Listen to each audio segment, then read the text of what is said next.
We are told we need to dent the universe, change the world, and leave it better as a result of our having been here. Well, as an individual, that can seem pretty daunting. Change the world? What can we do? I mean, really. It seems so impossible and overwhelming that most people do what? Yeah, nothing. But one guy is changing that. Ben Rattray, the founder and CEO of the online petition website, Change.org, is providing individuals the power to change the balance of power and take action on what they believe in. Ben was included in the 2012 Time 100 list of the most influential people and listed as one of Fortune's 40 under 40 rising young business leaders. Not too shabby for a guy who originally wanted to be an investment banker, right? Well, Ben, welcome to Success. Really happy to have you here with us today to talk about how you're changing the world and how we can do the same. It is great to be here, Darren. Thanks so much. So let's start with your personal story, Ben. As I mentioned, you were studying to become an investment banker before you started Change.org. So tell us how you went from investment banking to social entrepreneurship. What sparked that change in you? Well, for the first 20 years of my life, I thought I wanted to be an investment banker. It actually came from when I was a kid watching the movie Wall Street, wanting to walk down on Wall Street with a double-breasted suit and money in my pockets. And the first thing that chipped away at this idea of myself as an investment banker was when I was actually a junior in college in Washington, D.C. And I tell this story to the program organizer about how I wanted to go make a ton of money as an investment banker and then retire at age 30 and then go, do the things I wanted to do in my life. And she retorted, what if you had a job you never wanted to retire from? And it literally had been the first time I'd ever considered that. And she said, well, that's the job I have. And I've had it for 35 years. An incredibly inspiring woman. And for the first time in my life recognized that my pursuit should be more not what I wanted to do for 10 years, but what I want to do my entire life. And it really changed the trajectory of what I wanted to do in the future. So talk to us about the vision, the mission, the objective behind Change.org. I know it's about giving power to the people, if you will. So explain exactly how you do that through the website and then a little bit about how you've had to tweak the process over time. The mission of the organization is to empower people to create the change they want to see. Is to provide a very simple platform that allows people to come together, to start petitions around any issue they care about, very local oftentimes in scope, to share that petition with friends and to build micro movements around them, whether to save a local park or stop a foreclosure of a home or change a corporate policy. And we started with a much more complicated apparatus, something very sophisticated with huge numbers of features around fundraising and political organizing and skills-based volunteerism. And what we found over time was actually the simplest thing, right? Online petitions were the most powerful because they were the most accessible. And it's been petitions over the past few years that have made the site go viral and successful as it's been. So now, changing the world is a lofty goal and something that many before you have tried to do on a global scale, local and global. So talk a minute about how you've succeeded where others have failed in creating either global or local change opportunities. And what makes Change.org so different from what has come before? One of the difficulties historically with building social movements has been the barriers to collective action, to organizing people together. Just without technology, incredibly difficult, time-intensive, expensive to go door to door, to go friend to friend, and try to mobilize people for collective action.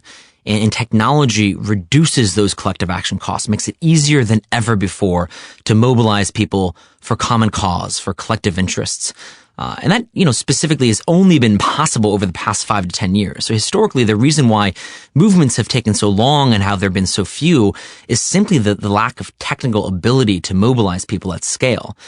And the difference with us is not just the use of technology, which again, you could have done 5 or even 10 years before, but the combination of technology and personal stories. And that is such a powerful component of why we've been successful. Is it's not organizations just starting petitions. It's not national campaigns building just national movements. It's people who are directly impacted by issues, whose kids are being kicked out of the Boy Scouts because they're gay, whose house is being foreclosed, whose kids are subject to bad food in local schools. It's those people starting petitions with personal stories that are spreading like wildfire, gaining media attention, and having real-time impact. I want to expand on this because a lot of businesses people are listening to that they run are also driven by technology opportunities and social media and story and trying to do things to make an impact, make a difference. So this idea of using technology to mobilize people, I know that Change.org platform kind of rests on that idea of going viral in a social media and social networking driven world. So break down for us your take on, again, the power of technology, specifically social media, to do good for humanity. And then share a story or two or three of the best examples of what's sort of happened that probably couldn't have happened before because of technology as well as because of Change.org. I think one of the things we see that's most consistent is this power of personal story, of how the irony is technology, though some people talk about how it divides us, how it makes us almost atomized individuals, that actually it's the best platform ever invented for elevating incredible personal stories and spreading them virally. And if you look at people's behavior online using social media, the things they're most likely to share aren't about an organization's message, isn't sort of bland advertisement. It's how products or services or social justice impacts real people's lives. And those are the things, the stories that spread, that people want to tell their friends through Twitter, through Facebook, and through blogs. And we've seen this in many different cases. The first campaign that went truly viral on Changeorg, that really illustrated to us the power of personal narratives, was in of all places in South Africa. And it's really a tragic story, but a remarkable one, where it was a woman who was walking down the street in Cape Town, and she gets grabbed and she was thrown into a shack and she was raped and almost killed. And the reason is she's a lesbian woman and the man was trying to turn her straight. It's this awful thing called corrective rape in South Africa, and it happened about 10 times a week in Cape Town alone. And in response, a friend of hers, instead of reacting with a sense of lack of power, she starts a petition in an internet cafe outside of Cape Town, and unexpectedly gets 170,000 people from 150 countries in a week time. And because of that, mobilizes the press like never before in South Africa to expose this issue. She mobilizes people in front of parliament in the hundreds. And after a month of campaigning, after decades of entirely ignoring the issue, the government passes a national task force to investigate and to stop the incidents of corrective rape in that country. And it was an amazing illustration of someone who looks to me almost the least powerful person in that country, running the most effective campaign in the history of the government action. And the reason it was so powerful wasn't her personal relationships. It wasn't even the issue itself. It was her personal story. Corrective rape, this awful thing in South Africa, wasn't new. It had been happening for long periods of time. And people around the world didn't have any personal, natural connection to the issue.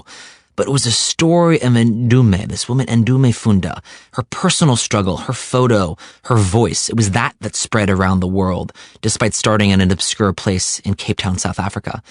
And since then, we've seen this incredible rise of personal voices, of people who previously felt like they had no power, because the amplification potential of social media and the web spreading stories like never before. I've heard that story before, which is so powerful. And I know that it's sort of been the centerpiece from the beginning of Change.org. I'd be interested in having our listeners hear one or two other more recent stories as well, so that they have more context for kind of how it works at Change.org. And then I think it also will seed the ideas of how they can also get their own personal story out there as well. So what are a couple of other examples of things that have happened like that? Because that's a very powerful story. One of the more recent campaigns that took off was around the Boy Scouts of America across the United States. And it's a great illustration around the power of local distributed organizing. And so, historically, the Boy Scouts haven't let LGBT members into the Scouts. No gay Scouts were able to be members.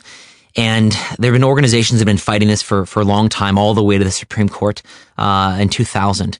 And there was almost no action until about a year ago. There was a woman, Jennifer Tyrell, who was a den mother in Ohio. And she had been asked by her community to be a den mother despite being a gay mom who had a 7-year-old kid who was in the Cub Scouts. And because of that, she's found out by the National Boy Scouts and she gets kicked out of the Scouts, which wasn't new. This had been happening, again, for decades. But what was new was the potential for her to start a petition to tell her story and to spread this nationally like never before. And she had 300,000 people to join her. It became this real national narrative about the issue of the Boy Scouts, not fighting just, gay scouts, but fighting women like Jennifer Tyrell, who you could personally develop a relationship with.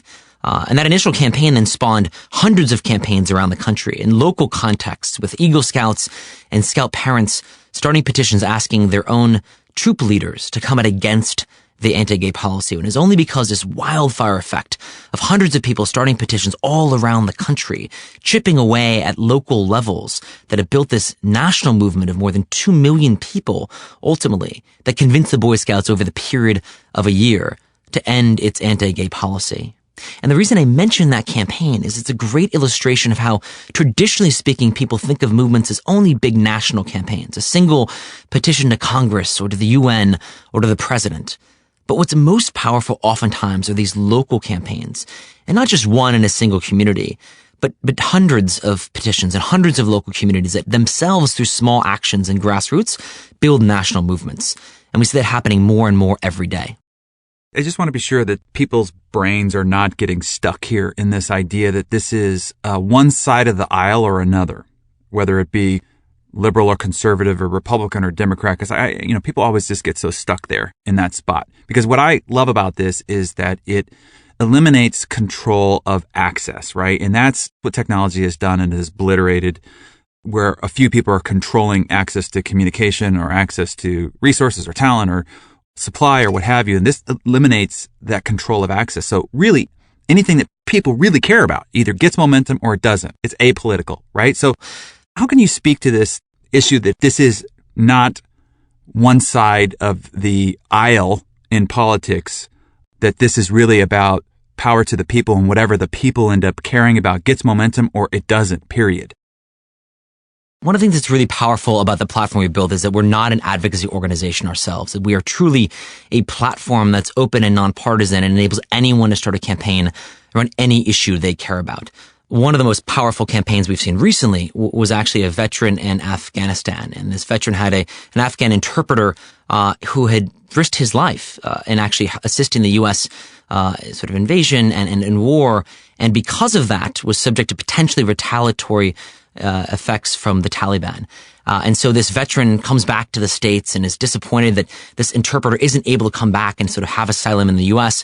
And so starts a petition asking for the asylum of his interpreter in Afghanistan. This incredible sort of personal connection he felt when he went there, and the person who really saved his life. And it was only because of tens of thousands of people joining this petition in unison that we got awareness with the military. And actually just recently, the asylum of this interpreter in Afghanistan was approved because of it. And it's a great example of how people in all different domains, veterans, moms, conservatives, progressives, kids and the elderly, all starting petitions around the issues they care about and sort of disintermediating traditional sources of power to advance change.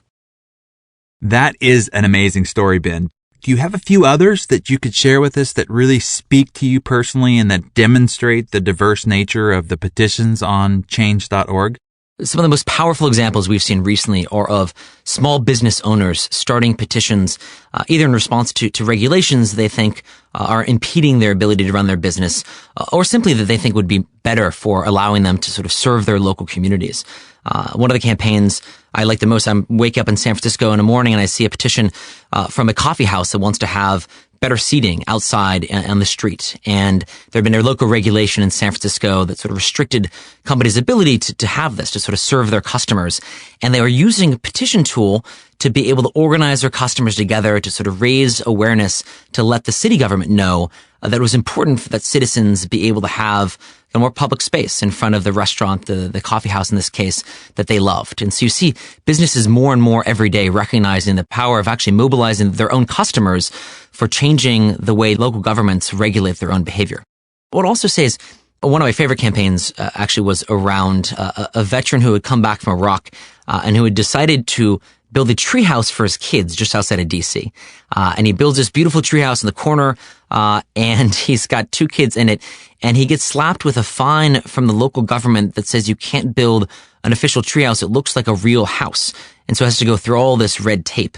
And this other Iraq War veteran sees this in the media, responds, starts a petition to the Fairfax City Council, which had been placing this regulation in defense of this Iraq War veteran and mobilized a ton of the people in the community and embarrassed the city council and actually got the city council to approve the treehouse and to change this regulation that allowed parents and in many cases veteran fathers who are coming home build these tree houses for their kids to be able to play and to enjoy their kids when they're finally back home from war. The irony is that the most powerful campaigns in many ways are those that are just not political. I mean, most people, most of the time, don't wake up every day thinking about politics. It's about things in their own daily life, in their school, in their city, in their town, in their business. And it's those campaigns that are, that are overwhelmingly started on the site that go viral and that change people's lives. And I think that's a huge important message, not just for people, but for politicians who think that they're the end-all be-all of social change. But the reality is people with their own tools can make change outside traditional venues of power. That's excellent. I love those stories. So now I want to focus in on the key point that you mentioned that makes these movements possible, which is really the personal story. And that's the lesson, I think, even if it's an entrepreneur listening here who is got a great solution, right? They're providing a solution to the marketplace, and the lessons that are making a change.org social movement successful are the same lessons that can be applied to an entrepreneurial endeavor that has a great solution to a marketplace. And what you're saying is that it's really about that personal story. So can you just give us some of the core fundamentals that makes these personal stories come alive to the audience where they want to rise up and take action on something that they are hearing or seeing? We find that there are two primary important aspects of running an effective movement through personal stories. The first is simple authenticity. It seems basic, but it proves true every single time.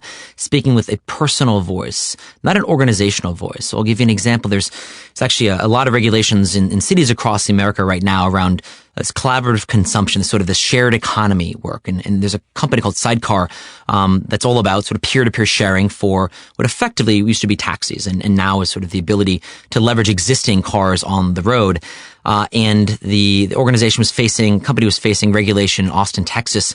And instead of starting its own petition as an organization, the CEO of the company started the petition and told his story about the importance he thinks in sustainability in the future of cities and how sort of he and his kids, he wants to see the future of cities be shared assets, be more ecologically sustainable. And so it wasn't about the self-interest of a company. It was that the person behind the company, the founder who started in part because inspiration from his own children, inspiration for sustainability and the future of the economy of local cities. It's with that voice that he spoke, and it becomes much more raw, much more personal, much more likely to spread. And the second thing that's key is not just rooting it in personal story, but making it specific and winnable. And so it's not a petition through that personal story to change the national regulation around shared economy car sharing.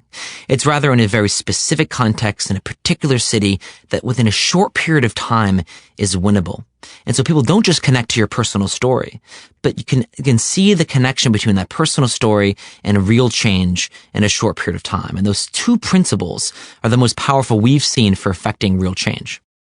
Fantastic. So I want to take this now into creating action, actually mobilizing people, because without people taking action, change.org doesn't exist. It doesn't thrive. So tell us about how you motivate and inspire people to take action on what they believe in and to start a petition to try to make a difference, similar to what you did when you started change.org. What are some of those key factors to trying to motivate and inspire people to actually do something?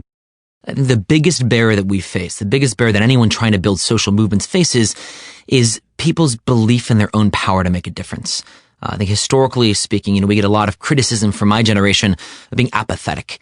And I think it's less apathy and more disillusionment. People, participating in sort of social action, but seeing that they don't think they can make a difference. Every time they sign a petition, it seems to fail. Every time they vote, it seems to not matter. And it's that cultural barrier that we're fighting, I think, most. And what we do to fight it is we tell stories. We tell the story through the press of amazing, ordinary people doing extraordinary things and winning campaigns every day. And it's those stories that give people a sense of their own power, that enable them to recognize that they can come together around the issues they care about to advance real change. The first step is convincing people it is possible. The second step we see is giving people opportunity to participate in a campaign that they think is believably going to win. a campaign that doesn't seem too aspirational. It doesn't seem too inaccessible. That seems too global, but rather something local, that there's tangible. It may be change in their local community, in their school, in their city, or in the business that they work in. And giving people opportunities for that small impact both gives them visibility to possible change, as well as it increases the chance they're going to win. And by winning, it inspires them to participate more in the future. So like business owners who have a revolutionary vision, they want to do something significant in the marketplace or even for the world through their business, you have naysayers and skeptics like lots of business owners have. What do you say to the skeptics out there who look at what you're trying to do and say, it's no way possible for one person to make a difference like that? Yeah, historically, there's been a real dispute about something called Slacktivism, this sort of dismissive way of criticizing activists online as simply clicking buttons and not having real impact. And 5 years ago, that was a legitimate debate, and there's a lot of theory back and forth thrown. And the best way to fight theory isn't with more theory, but with data. And that's what we now have. We have incredible data at more than a dozen times a day. There are campaigns that win on the site, that change local regulations, that pass national laws, that shift policies of major multinational corporations. And it's those examples, that data, that is the most important thing to bear to show people that it is true that people can make a difference. And I think one of the challenges that we face is spreading that message, spreading the word. Illuminating all the positive things that are happening by people taking action online. I think if we do that, we get better at spreading that word. We're going to be able to sort of undercut the popular notion that just by clicking things online, you can't make a difference. Let's take this naysayer and skeptic battle that goes on with anybody who's trying to do something for change. Change is unsettling for lots of people, and so people will come out of the woodwork as naysayers and skeptics once you do try to change the status quo. So I want to ask you about some of the negative reactions and feedback that there's been to change.org. There are those out there who tout that your efforts on the site are sexist or racist or overall biased. Explain how you've dealt with such strong negative reactions to your efforts, because I know that there are entrepreneurs and business owners out there that are trying to do great things in the world that will have to have some of the same battles. And maybe you could share how you've handled a specific situation where this type of feedback arose. I think a truism in business is the more successful you are, the more critique you're likely to face, even if it's a minority of the overall public narrative. And we've certainly faced this in one respect, primarily where people don't fully recognize that we are not behind the campaigns that start on the site. We are truly an open platform in a similar way that YouTube is, where we take no more responsibility for the campaigns that are posted on Change.org than YouTube does and the videos posted on YouTube. But that's new. That's a shift. Historically, organizations have always been the ones that started their own online campaigns or offline campaigns. They've been responsible for the movements that exist on the platforms that they build. And so I think that one of the challenges we face is communicating this new mode of empowerment. If instead of an organization initiating social movements, that we're actually a platform empowering, giving other people the ability to run their own movements on the platform and the technology that we've built. And I think that's one of the most powerful things that we're doing. And it's not always pretty. It's sometimes very messy. It means there's going to be tons of disagreement. We have 25,000 new petitions started every month. Inevitably, some are going to abrade or chide others and make them react with negativity. But we think the sort of messiness of free speech is much more powerful than sort of the cleanness of censorship, of having just a single voice and a single perspective. And I think that we deal best with this by just being raw and transparent and explaining to the world who we are and what we do. And the better we do at that, the more open, the more transparent, the more direct and effective we are communicating, the more people will understand that we're an empowerment platform and not an advocacy organization. I hope that people really hear what you said, because it's difficult to understand the wisdom in what you said without sort of a specific context. Because I know I sit on the board of several nonprofit organizations and organizations that are doing incredibly important work in the world. And a lot of times some of the naysayers make the most incredible, inane attacks. And it's infuriating when you know the heart and mind and attention of the people behind the organization. It's difficult to keep yourselves unhooked emotionally from those kinds of attacks. And what you're saying is let it all exist. Do not try to get hooked into it. Because again, there are entrepreneurs in their own businesses that will receive these incredible, unfair, a lot of times, and sometimes just crazy attacks and a negative bent on what it is that you're trying to do. You've been there. Any other advice that you would give others about kind of how to deal with this emotionally? Yeah, there's two aspects that I talk to a lot of sort of younger social entrepreneurs about. One is to expect bad things to happen. Life is not going to be perfect. It's not going to be pristine, and it won't always go your way. And if you expect it is going to, then the first moment it doesn't, it's going to be far more painful than it should be. And so first, it's just about expectation. This is part of the game. And the second is recognizing it's, again, the more successful you are, the more attacks you're likely to attract.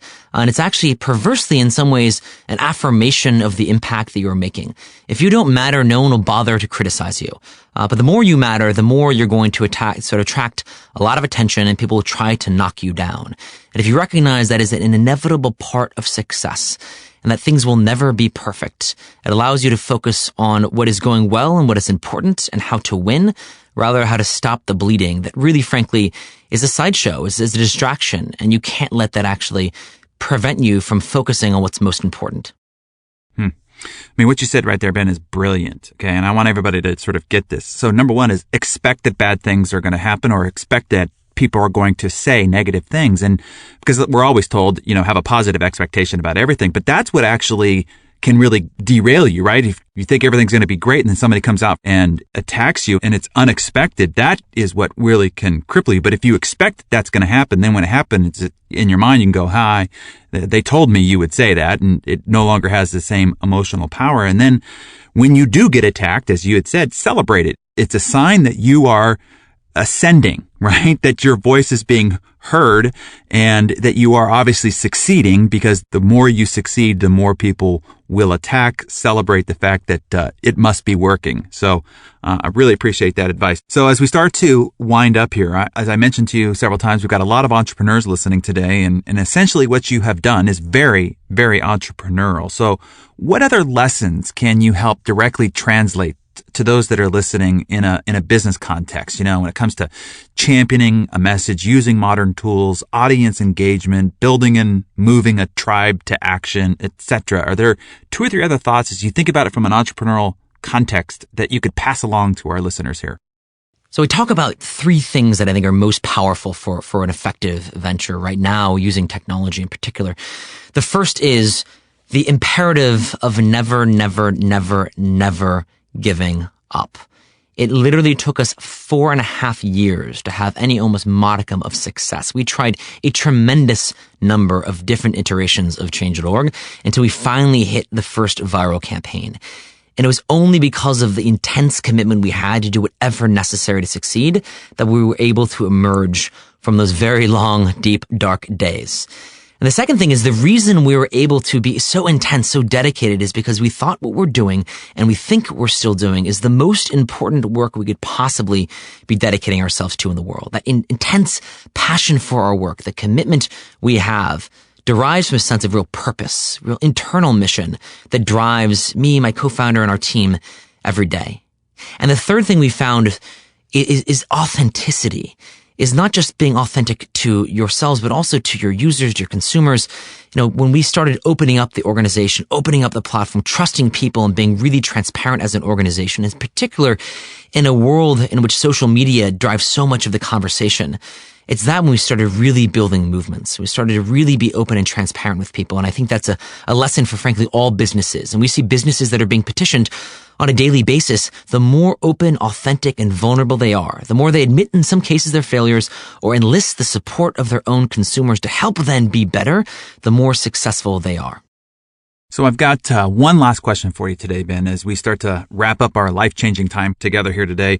You certainly are an inspiring individual. Your company and what it does inspires thousands, if not hundreds of thousands of people regularly as well. If there's somebody listening who has it in their heart to do something important, really, really meaningful, aside from going to your site, change.org, give us another way that we might help others do the impossible and change our individual realities and our local communities. What would you suggest to that person who's in front of you and says, I really want to do something important and meaningful in the world?